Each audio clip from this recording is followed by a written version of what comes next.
At this point, I'd like to introduce our speaker, Mr. Thompson. Welcome, Mr. Thompson. Hi, thank you, for that warm introduction. All right, I first of all want to give a big shout out to Dr. Kelly, who is the host of and the coordinator of the Black Business Network. I do believe that this platform serves the Black community, and it definitely really help in showcase them businesses. I want to further move on to identify that yes, out of the Caribbean, I represent a company that is titled Global Capital Inc. But also out of New York, I also represent two additional companies, which is 10x B&M LLC and Pitch Deck 101 LLC. Of course, the focus of 10x B&M LLC is to really help businesses to get a proper start, a proper foundation. In this, we help businesses to really take the time to build out, their corporate culture. In building out their corporate culture, we talk about your business should have four strategic points of impact. We're not going to get into that today, but understanding your impact strategy is necessary before you move your business to things like visibility, to reach, to impact, to client conversion, and all the way up to positioning your business, your brand, to build confidence, trust, and credibility in the eyes of the public. So the 10x Branding and Marketing LLC really work with businesses to ensure that the foundation of that business is right, and to ensure that business are fundable, ensure that businesses are ready for funding. On the other side of the coin, the other business, which is the Pitch Deck 101 LLC. To learn more about what we do, you can go to pitchdeck 101.org. What that business does, we have recognized that millions of businesses across the world, they struggle to access capital. And even when you access capital, you struggle to exit that debt portfolio. So with Pitch Deck, we work with businesses to help them to access debt, credit, equity financing, creative financing, and hard money lending. We have built out relationship with multiple financial institutions within the United States of America, within the UK, to be able to help businesses to access the much needed funding to grow and scale. Of course, access to capital is only one leg in the game. Businesses need to understand the best financial mix for their businesses, because not all financial instruments are created equal. With debt, you have amortized collateralized debt obligation, and you immediately have to start preparing yourself to pay back interest on that debt portfolio. The way debt is calculated, or the way interest is calculated on debt, it is calculated for the annual period or 12 months, and those monies, in most cases, is applied to your principal balance at the beginning of that debt portfolio. It's different with credit, because you're able to access credit for 6 to 18 or 21 months at 0% APR. So with an understanding of how financial instrument works, it puts you in a position of strength to predetermine, to pre-select which financial instruments works best for you. The icing on the cake here also, while it's important to understand debt, understand capital portfolio, you need to understand how to leverage financial instruments. It is the ability to leverage that is going to guarantee that the business is going to cash flow. But to leverage, you must understand market accommodators and market enablers. And there's where we come in to provide businesses with the right kind of knowledge so businesses can make better business decisions. The last part of what we do here is work with businesses to mitigate debt. Now, there is what I would want to say. There is a falsified belief that uh, you, as the consumer, when you're borrowing debt, you have no control over the cost that you're paying for that. But I want to say that's a fallacy. And when you understand debt mitigation in terms of debt, when you understand things like amortization, when you understand things like the amortization schedule, it really positions you to exercise legal control over the cost that you're paying for the debt. Um, so we work with clients for clients to understand that.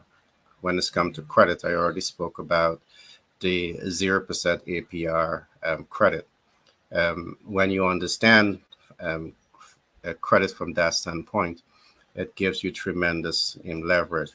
But of course, it's more than just understanding 0% APR, because even when you're buying credit, business credit at 5, 10, 15, 20% APR, when you understand things like your billing cycle and you understand how to navigate the billing cycle among other tools, it gives you control over the cost that you're paying for that. Again, we work with the clients to help them to understand all types of financial instruments, debt, credit, equity, hard money lending. So at the end of the day, businesses win when it comes to the accessing, leveraging, and mitigating the debt portfolio. So that, in a nutshell, is what these two companies do. But I want to talk about something that is very, very fundamental to growing and scaling a business. In recent times, after years of research, years of study, years of compilation of data, we recognize that businesses may get access to capital, businesses may start, but businesses struggle to scale because of an important tenet of business that we call the sales process. We see businesses get access to capital, but if businesses are not able to leverage sales communication processes, that business is not going to be able to optimize visibility. They will not be able to optimize reach. They will not be able to optimize impact. And if you cannot optimize impact, the business in itself is not going to optimize cash flow. And if you're not optimizing cash flow, it means that the business is going to most likely will fail. Again, this is why we see that 20% of business startup fail within the first year, and 50% fail by year 5, and only about 32% survive after the 10-year life cycle.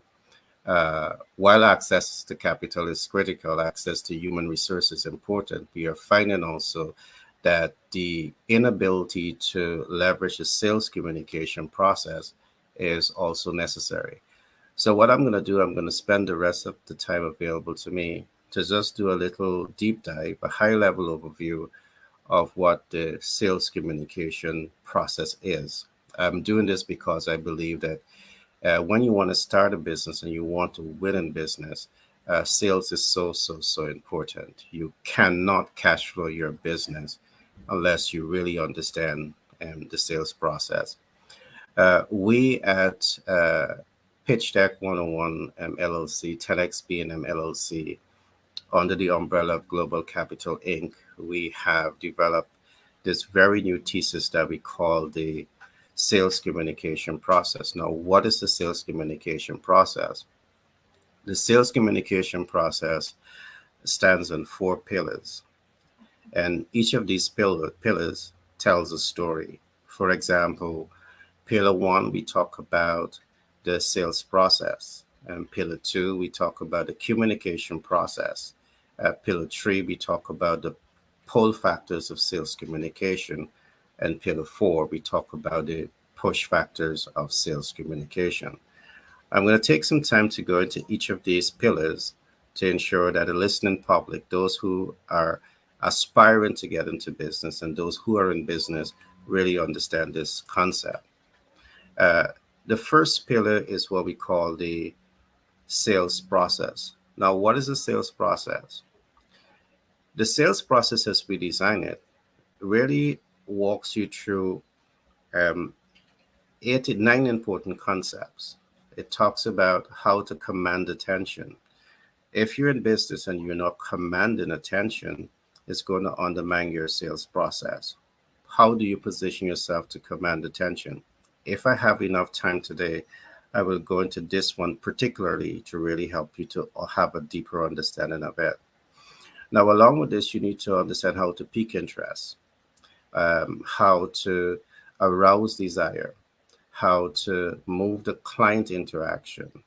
If you're not doing these things in your sales process, if you don't learn, apply, and come to that point where you have mastery in commanding attention, piquing interest, arousing desire, moving your client interaction, you're not going to come to that point where you can make impact and consequently convert clients.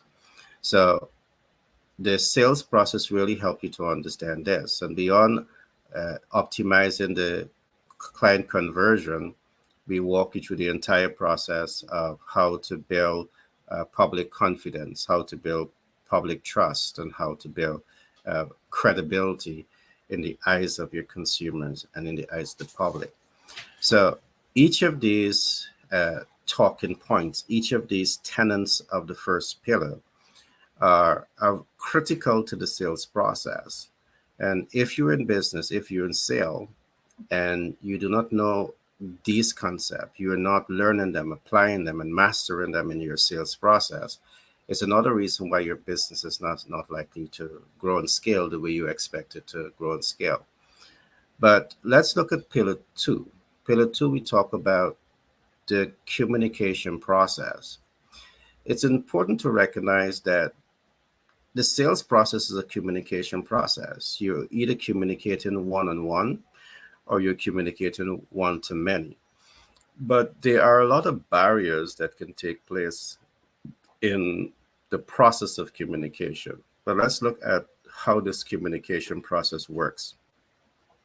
First of all, you need to recognize that there's a sender. In most cases, in this case, you are the sender. And as a sender, you need to be a sender of substance, meaning that you need to be a sender that understand that first of all have a strong value proposition. I'll go into that at the third pillar. But the sender must recognize that you are sending a message to a receiver. And the receiver is not just anyone. The receiver are your ideal client. They have needs, wants, and expectations, dreams, hopes, and aspirations. You should know them based on lifestyle, culture, and social class. You should know them based on a number of factors, and I'm going to dive into that just now. The better you understand who is receiving the message, it really allows you at the third part, developing the message and content, because the message and content must be relevant to the sender. The fourth element here is really understanding the channel of communication, because as you send a message, it's important to recognize that that message has to be decoded. It has to be placed, first of all, into a channel of communication if you're not doing direct communication. And that channel of communication has to be properly set up and properly aligned to the demographics in more ways than one. But let me just briefly zoom in to the channel of communication. When you're sending message, you're either using social media, multiple platform on social media, mass media, multiple platform on mass media, the metaverse, multiple platforms on the metaverse, and you can also use independent communication channel. You need to be aware of all of this as you position yourself to take leadership in applying the sales communication process. In the absence of knowing this, in the absence of applying yourself with excellency in this regard, you're not going to necessarily optimize the sales the way you want sales to be optimized. So as we move through what we are talking about now, the channel, you need to recognize that in the channel, there will be noise, meaning that you are not the only person using mass media, social media, the metaverse, to get the message across. There are going to be multiple persons who are filtering their information out, perhaps at the same time. Perhaps they are making more noise than you. And that means that you might be running one ad, you might be communicating your information one time a day, but your competition, they are rolling out information 10, 20, 30 times a day, per day. So they're making more noise than you. And your information, all right, to optimize your sale is being drowned out because of all of these factors. You need to be aware of this as you leverage and position yourself to master the communication process. Now, once your message would have come through the channel and get through the noise, it needs to come to that point where it is received and it is decoded. All right, it is decoded. Now, the decoding of that message will ultimately depend on how well you are at building content, how well you understand your target market. And I'll talk about that just now. And once the decoding is done, you want feedback. Now, the feedback that you're looking for in sale is a positive public response. It's like I'm here today and I'm communicating information to the public. I have utilized all the things that I'm talking about in this short presentation. But the feedback that I'm likely to be looking for is persons reaching out to perhaps Dr. Kelly to say, hey, this was a good program. I like it. How can I get in contact with, Gary Thompson so I can help him, so he can help me build out these systems he's talking about. That's the type of feedback that you want to get. But your ability to get this feedback will depend on how that message is received. The way the red message is received has everything to do with how you're building out content to appeal to the interests of the target market. So let me talk a little briefly now about the next pillar, which is the pull factors of sales communication. Again, as you position yourself to sell, as you position yourself to influence the consumer, you want to position yourself to be an influencer who can influence on substance and on truth. To really optimize your sales, it's about taking the guesswork out of sales. It's about ensuring that you have information about the consumers. The more information that you have about your consumer, the more you understand about the pain point of your potential client, and you're able to innovate products and services based on those pain points, it really enhances your ability to leverage and master and achieve more in the sales communication process. Now, all that I have just said can be summed up into market research. To leverage the pull factors of sales communication, you must be data driven.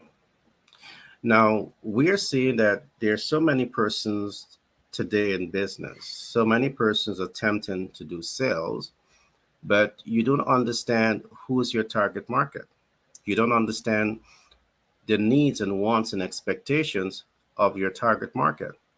And the less you know about your target market, the less you know about their needs, wants, and expectations, their dreams, hopes, and aspirations, the less you understand about their pain point, it undermines your ability to sell. So here's where you may have money. You access capital, but accessing capital doesn't guarantee that you and your sales department is going to be able to sell. Your ability to sell will depend on data, information that you have about your consumers and their pain point. We see many young businesses, perhaps in the effort to reduce the cost of doing business, to do speculative data analysis. Speculative data analysis is when you sit in your office and you speculate into people's needs, wants, and expectations, and you decide to produce a product or deliver a service based on that speculation. It's different than if you're leveraging secondary data, secondary research, and secondary research has advantages and disadvantages. The advantage of secondary research is that it enables you to gather published data that perhaps is telling you people's needs. Perhaps if you go to census return, the census return will be able to help you to understand consumer type, what are their consuming habits, and a range of data markers that really helps you to understand the potential client's pain point. So secondary data can give you access to that kind of information, but you need to be watchful of secondary data. You need to be certain that secondary data is updated. If it's outdated, it means it's not going to be reliable. For example, when you're leveraging secondary data to perhaps assess population size may change. In recent times, because of COVID, we see Manhattan was booming at one time with rental accommodation, but because of the high cost of rental and limited access to jobs, people wasn't able to pay those rents, so they now had to move. And if you are building a product or a service targeting the Manhattan area, those are factors that you have to take into consideration. So historical data may not be reliable. So you want to make sure that you are dependent on reliable data about your target market. So when you innovate products and services, it is innovated with clinical precision because you know who's your target market, you know where they're at, you understand their needs and their wants and their expectations. So you're innovating based on data. A lot of businesses fail because you do not have data. One of the things we do at Pitch Deck 101, 10XB, and MLLC is to ensure that you have information to help you to make better business decisions, to make more informed decisions. The next concept that I want to talk about is the importance of primary market research. You see, secondary data, the cost also may be low, all right, because you can easily go and get access to published data or purchase it at a low cost. Primary research, it means that you have to put the boots on. You have to get to the ground. You have to interface with the ideal client. And you may have to have a team of 25, 50, or 100 persons who are out there helping you to collect the information.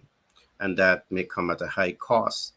And this is what a lot of businesses run away from, the cost of getting the research done.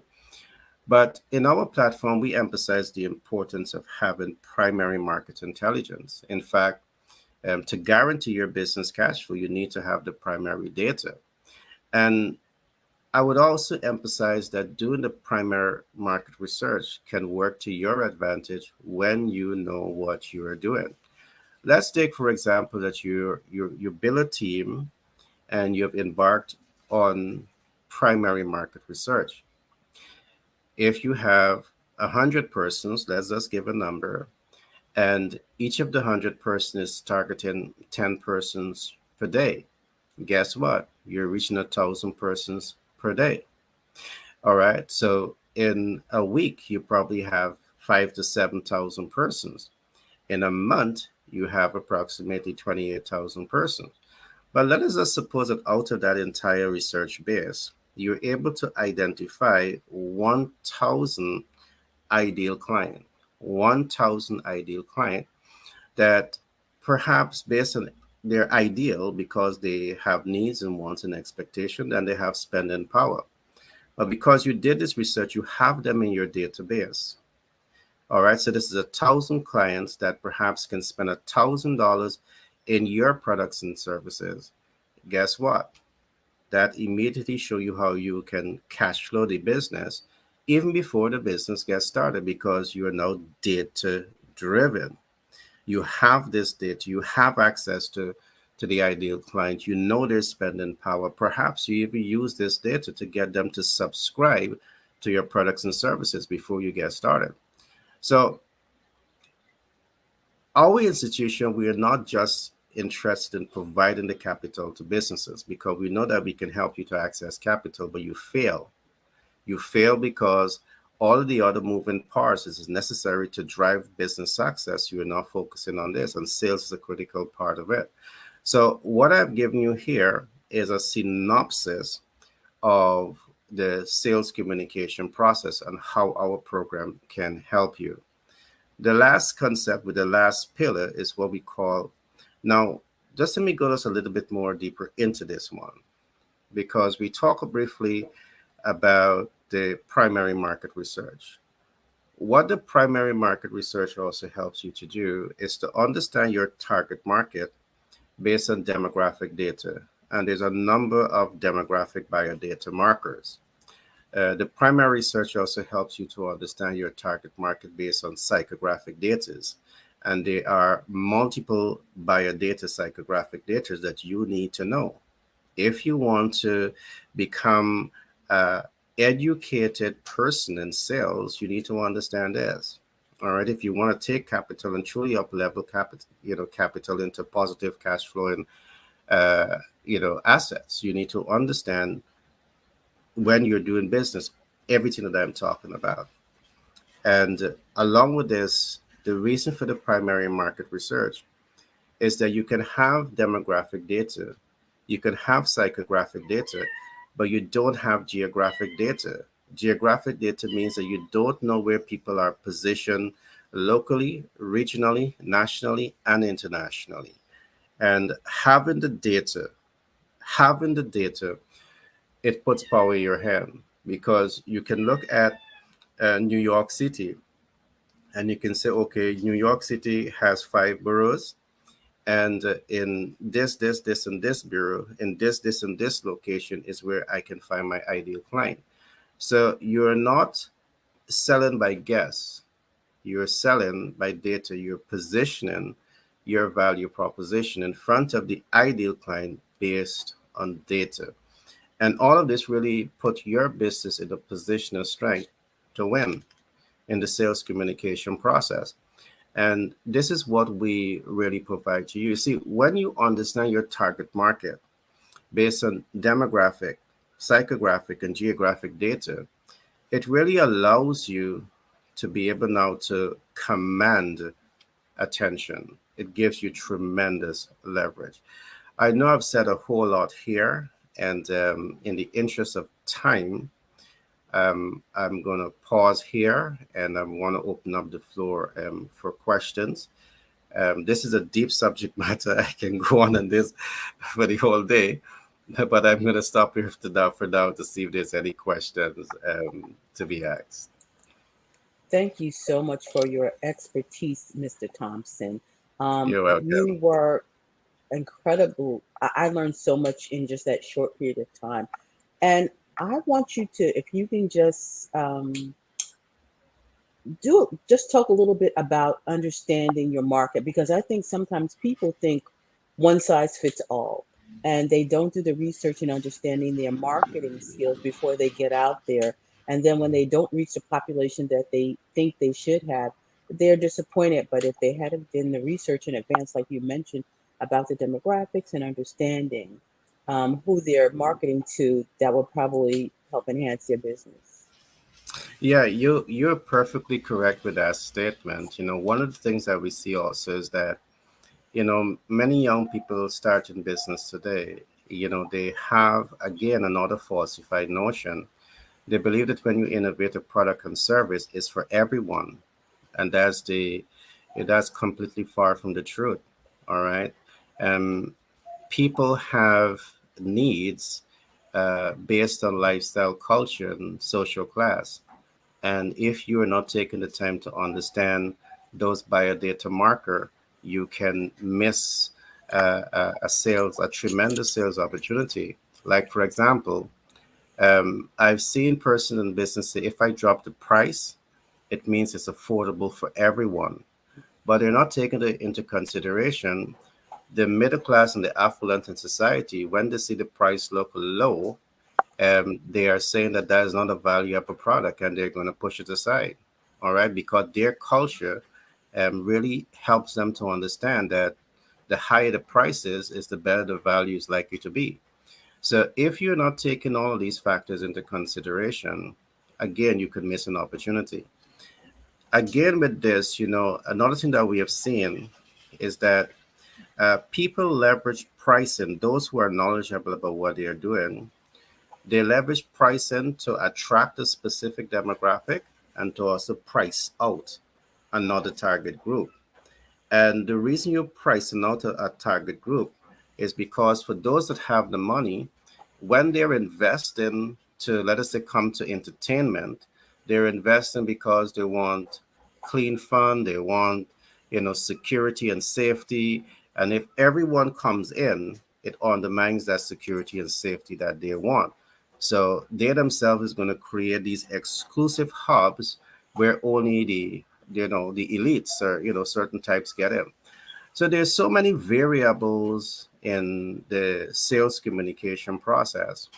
And one of the things that you want to be in sales is to become a master in understanding data, understanding people, and leveraging the biodata marker to influence the sales communication process. With this, you are likely to win in business and to significantly optimize your business potential to cash flow. Thank you so much, Mr. Thompson. Again, thank you for your expertise. Thank you for being on our program today. And I just want to remind everyone that genius is common, and I will see you on the other side. Have a wonderful afternoon. Thank you, and you do enjoy. Thank you.